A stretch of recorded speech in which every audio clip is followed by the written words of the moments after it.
Hey, it's Raven, and today I'm going to talk about my book Bright Spots. It's my first book that I wrote, fully wrote, and published.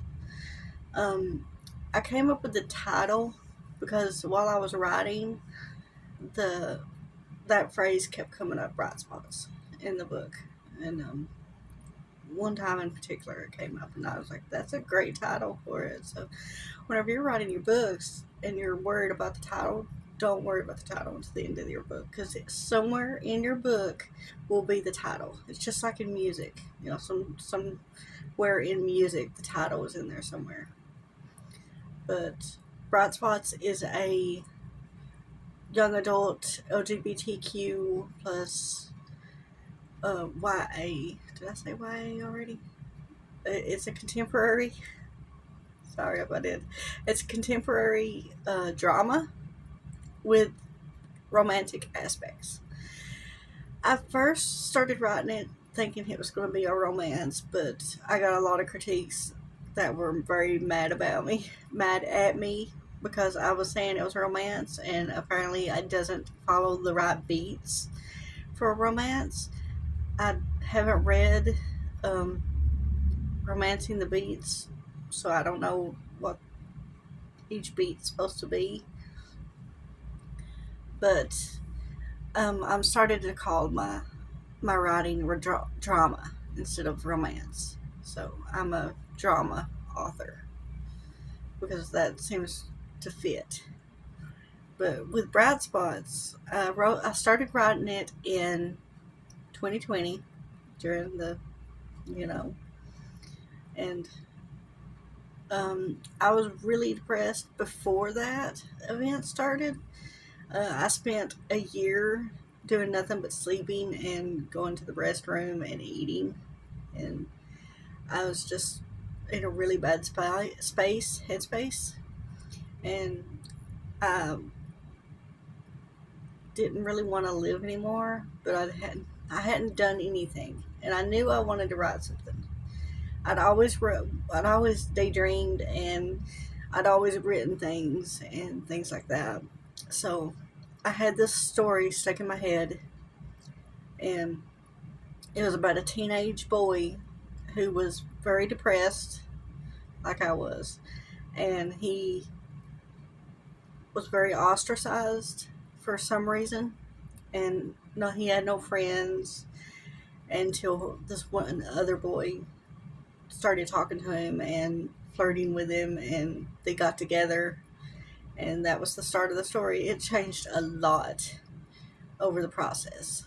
Um, I had to figure out why he was so ostracized, so I chose to make him. The school believes he's a pervert because of a rumor that some of the girls started, and that's a very touchy subject for some people. Um, Sometimes it goes un, unsaid whenever a boy touches a girl, and she feel it can it happen. It's happened to me, so it can feel like nobody cares and nobody wants to listen, and that's kind of what happens in the story a little bit. But um, for my story, Hunter, which is the character, the main one of the main characters, he did not do anything. He was innocent. He has um, little twitches and things with his hands. He's autistic, and whenever he fidgets a lot with his hands, that's part of why the rumors started. Um, you'll have to read the book to figure out exactly why it started. It's in there. Um, it's on Amazon. This is partially an ad for the book, but also I just wanted to talk about it. But his love interest is Tyler. Tyler is very feminine presenting, but he is goes by he them or he him pronouns. Both boys do. There are other LGBT representative in the book.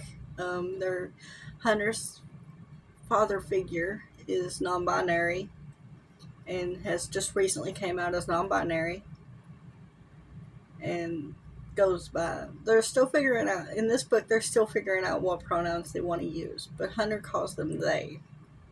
They still use their real name, which is Xianxi. They're Korean. Let's see, what else?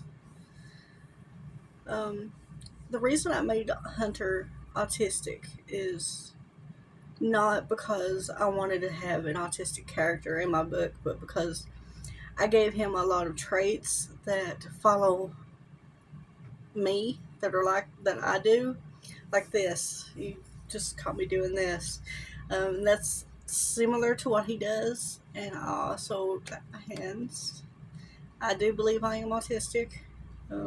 I went through the process and was denied my, I guess, certification, if that's what you can call it. They said I wasn't autistic, but I am on borderline for ADHD and autism. It's very, it wasn't, it's a different topic. I'll talk about it at some other time. But back to Bright Spots. My publishing, well, I started writing in 2020. I finished writing in 2022. It was a very long process for me because of my anxiety and people telling me that it was in the wrong genre and this isn't a romance and all this other stuff. And I just got in my headspace that I needed to change it. So I did, and then I didn't like what I changed it to because it wasn't the story I originally wanted it to be. So I ended up changing it back to what it originally was, and labeling myself as a drama author. So I did finish it last year. I published it, and I can't remember the exact date, but I published it, self-published on Amazon through KDP. It is free to read if you have Kindle Unlimited. Please read it. It seems popular. My books do seem popular. They're getting traction in the reading community, and I did advertise on KDP for a while. I've stopped doing that now because they charge a lot. I'm going to do another video on what I think about advertising through KDP at some point. And I'm sorry, but my air conditioner just kicked on, so you're going to have to put up with that if you can hear it. But I'm writing a sequel to Bright Spots. I'm not going to give the name yet. I have a title for it, but I'm not going to give the title for it or the cover until it's finished. It's about halfway done right now. It's at 35,000 words. I need to get it to 60, at least 60. Bright Spots is at 80, so I'd like to get it up that high. But whenever I first wrote the sequel, it stopped at just under 30,000 words, and that's a novella. And I've written a few novellas, but I don't want to write anymore because of the new KDP the way that they charge you, or the way that they pay you now. It's a whole thing. If you're on AuthorTube, then you know what I'm talking about. But I think that's it for this video. If you have any questions about my book or my writing process, or you want to know more about me, I am going to do a Q&A newbie YouTuber, AuthorTube newbie, later at some point. But you can leave it in the comments below if you want to know anything, and I'll talk to you later.